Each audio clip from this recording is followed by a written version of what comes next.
আসসালামু আলাইকুম। Trading with Ashikul চ্যানেলে আপনাদের সবাইকে স্বাগতম। আশা করি সবাই অনেক ভালো আছেন, সুস্থ আছেন। আপনাদের সাথে আজকে মার্কেট ডিসকাশন করব এবং সাথে টপ ভ্যালুর কয়েকটি শেয়ার নিয়ে কথা বলব। তো সাথেই থাকুন, ভিডিওটি দেখতে থাকুন। আশা করি আপনাদের জন্য অনেক ভ্যালুয়েবল ইনফরমেশন থাকবে। আহ, ভিডিও শুরু করার আগে আপনাদের কাছে অ্যাজ ইউজুয়াল বলে নিচ্ছি, অবশ্যই আপনারা চ্যানেলটি সাবস্ক্রাইব করবেন, লাইক কমেন্ট করবেন এবং আপনাদের মতামত জানাবেন। এই জিনিসগুলো আমাকে প্রত্যেকটা ভিডিও নতুনভাবে ক্রিয়েট করতে বেশ অনুপ্রেরণা যোগায় এবং সাথে আমি চেষ্টা করি আপনাদের মতামতের উপর ভিত্তি করে ভিডিওর কন্টেন্টগুলো আরও বেশি ইম্প্রোভাইজ করার জন্য। তো ডিএসই ইন্ডেক্স নিয়ে যদি আমি কথা বলি, আজকে মার্কেট গত বৃহস্পতিবার আমরা দেখতে পেরেছি যে প্রায় 1266 কোটি টাকার মতো ট্রেড হয়েছে। 172টি শেয়ারের দাম পড়েছে, কিন্তু 166টি শেয়ারের দাম বৃদ্ধি পেয়েছে এবং টোটাল এই বাড়া কমার বেশি শেয়ার কমার পরেও আহ, আমাদের ইন্ডেক্সটি কিন্তু পজিটিভ সাইডে রয়েছে এবং যে ক্যান্ডেলটি ক্রিয়েট করেছে এই ক্যান্ডেলটি আসলে আমি বলবো যে সাপোর্ট লেভেলের উপরে এই ধরনের ক্যান্ডেল গুলো ক্রিয়েট করা খুবই পজিটিভ মার্কেটের জন্য। আর যেহেতু বলেছিলাম মার্কেটটা এই 6,922 থেকে সাপোর্ট পাবে এবং যেহেতু এখান থেকে সাপোর্ট পেয়ে যাওয়ার পরে এই পজিশনে গিয়ে একটু স্লো হয়েছে মার্কেটটা, দ্যাট মিনস সাপ্লাই টেস্ট করছে। সাপ্লাই টেস্টটা শেষ হওয়ার পরেই আমরা হয়তো মার্কেটের একটা বুল মুভ দেখতে পাবো। এইটা হচ্ছে আমার একটা আসলে পজিটিভ ধারণা। আমার ধারণার সাথেই মার্কেট কাজ করবে এরকম দেখছি না। আগামীকালের জন্য আমি আমার কাছে মনে হচ্ছে হয়তো আমরা একটা পজিটিভ মার্কেটই দেখতে পাবো সামনে। আগামীকাল বা এরপরে একটা পজিটিভ মার্কেটই আমরা দেখতে পাবো এবং মার্কেটটা আসলে বেশ কয়েকটি বড় বড় শেয়ারের মাধ্যমেই অনেক বেশি প্রভাবিত হয়। সো যেহেতু ওই শেয়ারগুলো আস্তে আস্তে লিডিং পজিশনে আবার চলে আসছে, দ্যাট মিনস হয়তো আমরা এর সামনে একটু ভালো মুভমেন্ট দেখতে পারি। আর আবার যেহেতু আমাদের ব্যাংক সেক্টরটাও একটু মাথাচাড়া দেওয়া স্টার্ট করেছে আস্তে আস্তে, সো ইজিলি বলা যাচ্ছে হয়তো আমরা সামনে অনেক ভালো একটা মুভমেন্ট দেখতে পারি মার্কেটের। যেহেতু অ্যানালাইসিস অনুযায়ী 6-7 কাজ করছে, সো যদি নতুনভাবে কোনো জিনিস চেঞ্জ হয়ে যায় আমি আপনাদের সাথে সেই জিনিসটা শেয়ার করব। এখন আপনাদেরকে দেখাবো আমি নেক্সট কিছু শেয়ার, যেই শেয়ারগুলো আমাদের টপ ভ্যালুর যেই 5-6টি শেয়ার রয়েছে সেই শেয়ারগুলো নিয়ে আমি আপনাদের সাথে কথা বলবো। ফার্স্টে কথা বলবো বেক্সিমকো শেয়ারটি নিয়ে।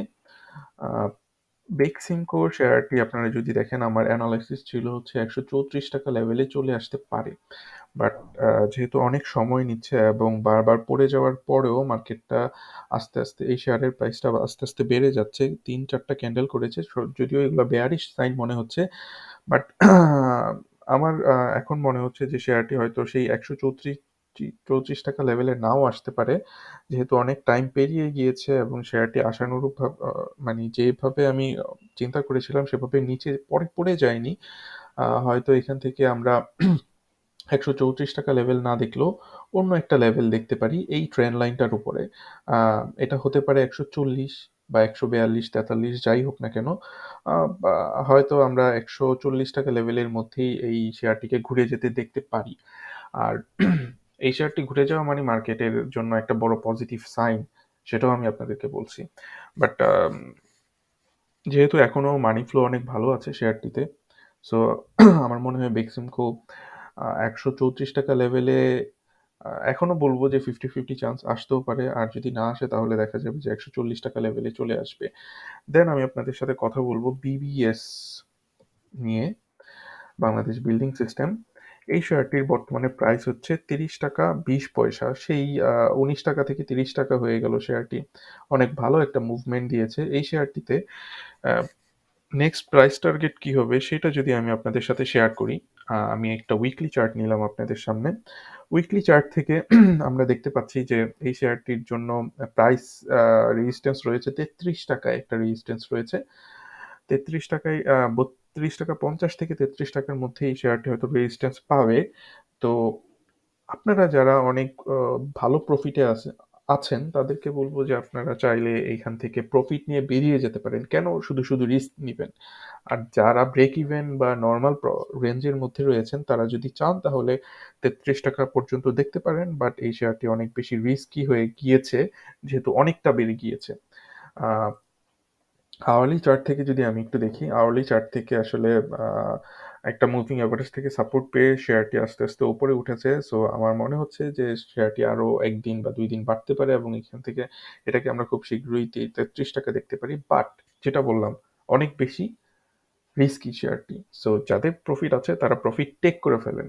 আসলে আপনাদের উচিত হবে প্রফিটটা টেক করে ফেলা। আপনার পোর্টফোলিওতে দেখবেন 10% প্রফিট আপনার খুব মজা লাগছে, খুব শান্তি লাগছে মনের ভিতরে। বাট এই প্রফিটটা কি আপনার প্রফিট? আপনি যতক্ষণ পর্যন্ত প্রফিট টেক করা শিখতে না পারবেন, ততক্ষণ পর্যন্ত আপনি শেয়ার বাজার থেকে ভালো প্রফিট করতে পারবেন না। সো আপনাদেরকে একটা ইনফরমেশন বা একটা মানে অ্যাডভাইস বলবো না যে আমি যে জিনিসটা করি আমি সবসময় চাই যে একটা প্রফিট বুক করে ফেলা, আমার নিজের কাছে নিয়ে আসা। একটা পোর্টফোলিওতে 10% প্রফিটে রানিং থাকা মানে হচ্ছে যে এটা যেকোনো সময় কমেও যেতে পারে। সো আমি সবসময় চাই আমার একটা শেয়ারের যদি পসিবল হয় রেজিস্ট্যান্স লেভেলে বা সাপোর্ট রেজিস্ট্যান্স লেভেলে বা মার্কেট স্ট্রাকচারের কোনো জায়গায় বা প্যাটার্নের রেজিস্ট্যান্স লেভেলে আমি শেয়ারটি বুক করে ফেলতে চাই। শেয়ারের প্রফিটটি বুক করে ফেলতে চাই। সো এক্ষেত্রে আপনাদের সাথেও সেম জিনিসই শেয়ার করছি। যারা চান ৳৩৩ পর্যন্ত ধরে রাখতে পারেন। ৳৩২.৫০ থেকে ৳৩৩ মধ্যে হচ্ছে এটা রেজিস্ট্যান্স লেভেল। আর যারা চান এখন প্রফিট বুক করে ফেলতে পারেন যাদের মোটামুটি বেশ ভালো প্রফিট অলরেডি হয়ে গিয়েছে। এরপরে আমি আপনাদের সাথে শেয়ার করব আ ফরচুন শেয়ারটি নিয়ে। Fortune shoes. ফরচুন শুজ এই শেয়ারটিকে যদি আমি বলি, আ শেয়ারটি তার প্রাইস টার্গেট ব্রেক করে ফেলেছিল সাপোর্ট ব্রেক করে ফেলেছিল ৳১১৬ য়। এই যে সাপোর্ট ব্রেক করার পরে আবার ঠিক সাথেই একেবারে উপরে উঠে গেল শেয়ারটি। উপরে উঠে সেই সাপোর্ট লেভেলের উপর থেকে সে আবার নতুনভাবে সাপোর্ট নেয়ার চেষ্টা করছে। আপনারা যদি দেখেন শেয়ারটি সাপোর্ট নিতে পারছে এই ৳১১৬ র উপরেই থাকছে আগামীকাল বা পরশু এবং আ প্রাইস রেঞ্জটাও ঠিক ভালোভাবেই উপরের দিকে উঠছে বা হচ্ছে এই ১১৬ লেভেলটাকে ধরে রাখতে পারছে। দেন আপনারা এটা থেকে নতুনভাবে এন্ট্রি নিতে পারেন এবং এটার জন্য প্রাইস টার্গেট হয়তো হয়ে যাবে ৳১৪০ পর্যন্ত। দেন আপনাদের সাথে শেয়ার করব ব্যাট বিসি নিয়ে। BAT BC British American Tobacco এইটার ক্ষেত্রে যে অ্যানালাইসিসটি শেয়ার করেছিলাম, সেই অ্যানালাইসিসটিই বলবৎ আছে। বর্তমানে আবার খুব সুন্দর আ সাপোর্ট লেভেলে চলে এসেছে। আপনার এই সাপোর্ট লেভেল থেকে যদি শেয়ারটি বাই করেন দেন আপনাদের জন্য প্রফিট টার্গেট হয়তো থাকবে ৳৭২০ ৳২২ লেভেলে। আর যেহেতু সামনেই একটা আর্নিং ডিক্লারেশন বা ইপিএস ঘোষণার ডেট আছে। সো আমি বলব যে হুম, আমি আ বলব যে আপনারা যদি অন্যরকম কিছু নিউজ পেয়ে থাকেন তাহলে এই শেয়ারটি থেকে এন্ট্রি না নেওয়া ভালো। আর যদি মনে করেন যে শেয়ারের ইপিএস ভালো আসতে পারে দেন আপনারা এন্ট্রি নিতে পারেন। বাট টেকনিক্যাল আ সাইড থেকে আমার মনে হচ্ছে শেয়ারটি সাপোর্টে রয়েছে এবং অনেক আ ভালো রিস্ক রিওয়ার্ড রেশিওর মধ্যে আমরা এই শেয়ারটি পেয়ে যাব। সো এটা একটা ভালো বার্গেইন হতে পারে।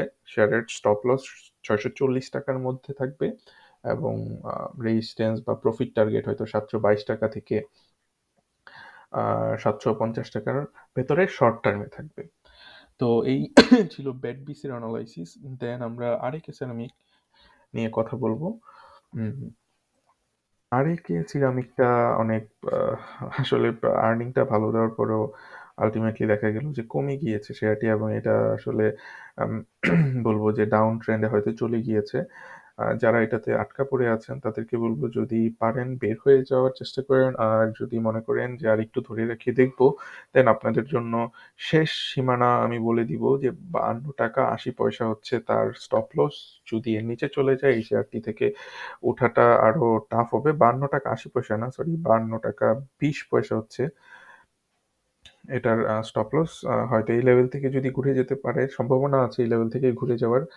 পারে তাহলে তো ভালোই। আর যদি না পারে দেন এটা আসলে আরো অনেক নিচে চলে যাবে এবং এটা থেকে বের হতে আপনাদের অনেক সময় লাগতে পারে। তো এই ছিল আজকের আলোচনা। কেমন লেগেছে জানাবেন, অবশ্যই জানাবেন। কারণ এই জিনিসটার উপর বেস করে আমি আমার ভিডিওগুলো নতুনভাবে দেয়ার চেষ্টা করি। আর অবশ্যই দেখার জন্য অনেক ধন্যবাদ ভিডিওটি। সবাই ভালো থাকবেন, সুস্থ থাকবেন এবং দোয়া করবেন আমার জন্য। ধন্যবাদ।